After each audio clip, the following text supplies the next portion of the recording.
For those unfamiliar with Hellblade II, this is the sequel to the 2017's critically acclaimed Hellblade: Senua's Sacrifice. That first game was known for its intense story, incredible audio design, and a unique portrayal of mental health. Hellblade 2 picks up with Senua, a warrior from Orkney, now venturing into Viking territory, which is 10th century Iceland, on a dark quest. The tone is dark, haunting, and relentlessly bleak. Exactly what fans would come to expect. In short, this is a narrative-driven action-adventure with heavy psychological horror. It's more about atmosphere and immersion than high-octane gameplay, so keep that in mind going in. Quick note, if you've never played the first Hellblade or want a refresher, the PS5 Deluxe Edition actually includes the first game as well as the second game for an optimized PlayStation edition. And if you owned Hellblade 1 on PS4, you can upgrade to the PS5 version for free. Alright, so does Hellblade 2 on PS5 stack up? Let's talk story, atmosphere, gameplay, graphics, performance, the works. Story and atmosphere, a haunting journey. Hellblade 2 continues Senua's tragic story and doubles down on the atmosphere and psychological horror that made the first game stand out. Senua travels to Iceland on a personal mission for vengeance and salvation. She's trying to rescue her people from Viking slayers and avenge the death of her lover,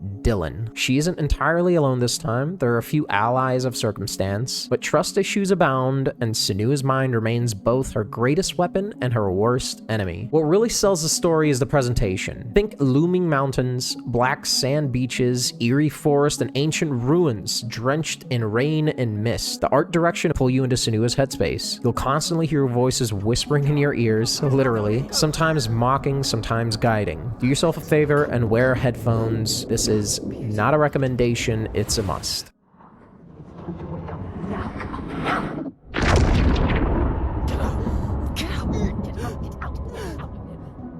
Ninja Theory again collaborated with mental health experts, and it shows. It never reads as a cheap gimmick. However, new to this game, one of those voices is her father, and he's not so comforting.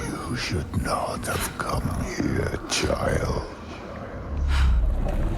That twist adds an extra layer of torment and personal conflict. The tone is extremely heavy. This isn't a feel-good adventure, more a harrowing trek through grief, rage, and trauma. The game also loves to mess with perception. Senua will glance into the camera, the world will shift under your feet, and you'll question what's real just like the first game. Performances are outstanding though. Melina Jurgens, if I pronounced that correctly, once again anchors everything with a raw, grounded performance. The facial capture is on another level, so every wince, flicker of doubt, and moment of resolve reads clearly. The narrative can feel a little more sprawling and abstract than the original, so it's less of that tight, singular emotional punch. But when it hits hard. Bottom line on vibe, if you love the first game's mood and storytelling, you'll find a lot to appreciate here. If you need a little more traditional, clearly plotted action story, this might feel opaque or meandering. It's aimed at making you feel, not giving you a puzzle box to decode. Gameplay and combat, slow, simple, and intense. Moment to moment, Hellblade 2 sticks close to the original's formula, a linear mix of exploration, perspective-based puzzles, and tight cinematic fights. This isn't a character action sandbox or an open world, it's deliberately pared down, so the focus stays on Senua's journey and the audiovisual experience. Combat is weighty and visceral. Tight camera, no busy HUD, simple inputs. You've got light and heavy attacks, a block and parry, a dodge, and a focus meter to slow down time and expose openings. Fights feel like brutal duels. Read the swing, dodge, commit, recenter. The audio and camera work sell every impact. That said, combat can feel repetitive and shallow over time. Limited enemy variety, a lean move set, and encounters that often play similarly: circle, bait, punish, repeat. It works thematically, but if you're craving deep systems and long-term mastery, you're not going to find them here. Puzzles and exploration sit between the fights. You'll scan spaces, align runes, and manipulate perspective. At their best, they reinforce Senua's perception and give you that, oh, neat clicks. At their worst, they can slow the pacing while you wander around to find that right angle the game wants you to find. The exploration keeps you moving forward. No bloat, no side quest detours, so the game's mood stays intact. Difficulty and options. Generous checkpoints and scalable combat difficulty keep it approachable. If you want tension, the optional Dark Rot Challenge mode adds a genuine don't mess up pressure. Poisoning her mind with fear. That rot covers him now.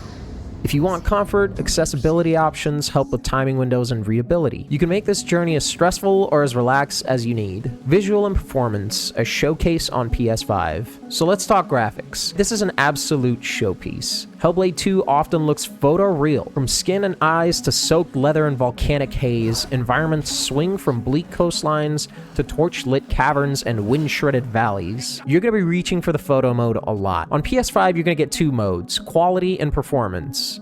And by this time, you already know the quality mode hits a higher resolution with around 30 FPS, and the performance mode tries to target 60 with a bit of a downgrade for resolution. The smoother motion elevates both camera pans and combat without making the image feel soft. Expect occasional minor dips and texture pops, but it's not a deal breaker. In my experience, there were no major dips or texture pops. However, in the more taxing scenes of the game, you may experience just a slight quality drop. The DualSense integration is mostly tasteful. Weather rumbles, impact ticks, though the focus vibration can be a little bit much. If your controller suddenly feels like it's auditioning for demolition duty, turn overall vibration down a notch. HDR sings in a darker room. Set brightness so near black is barely visible and you're golden. And again, headphones are a must. The 3D audio stage is half the magic in this game. So, is it worth your weekend? Let's put on the grown-up filter and make this practical. Time budget. You can finish it in 2 focused evenings or 3 after-work sessions. This is built to be done before Sunday night dread kicks in. Headspace. It's heavy and intense. If you want cozy or upbeat, maybe not this weekend. But if you're in the mood for something moody and immersive, it lands hard. Setup. On PS5, performance mode and headphones is the sweet spot. That combo makes the presentation sing and the combat feel better in the hands. Wallet feel. If you value craft and atmosphere over raw hours, the price makes sense. If you run strict dollars per hour math, toss it on your wish list and wait for a discount. You lose nothing experiencing it later. Taste check. If your fun lives in deep mechanics, builds, and high skill ceilings, you'll want that sale. If you play to feel transported for performance capture, sound, and mood, this is a must play.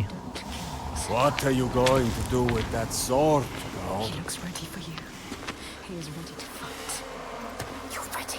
Quick pros and cons. So here's what shines. The presentation, absolutely. Faces, weather, and staging feel film level. Audio is the star. It respects your time. It's a tight run time, about 6 to 9 hours depending on how you play. There's no filler and it's got clean pacing. It's comfortable to play on the PS5. Performance mode is polished well, and the DualSense touches are elegant. So what do we expect? It's got simple systems. Combat and puzzles repeat their tricks, and this is a vibes over depth situation. It's got a heavy tone, emotionally draining in some spots, but this is by design. And a few minor hiccups, occasional performance stutters and texture popping, but nothing major, should you buy Hellblade 2 on PS5. So if you value story and atmosphere and audiovisual immersion, Hellblade 2 is a standout and absolutely worth your weekend. It's short, striking, and memorable. You'll think about certain scenes and sounds days later. If you play primarily for deep mechanics and long-tail mastery, consider waiting for a sale. You'll still get the art tour and that incredible audio, just with expectations tuned. For returning fans, it's a faithful follow-up. More polished, more confident,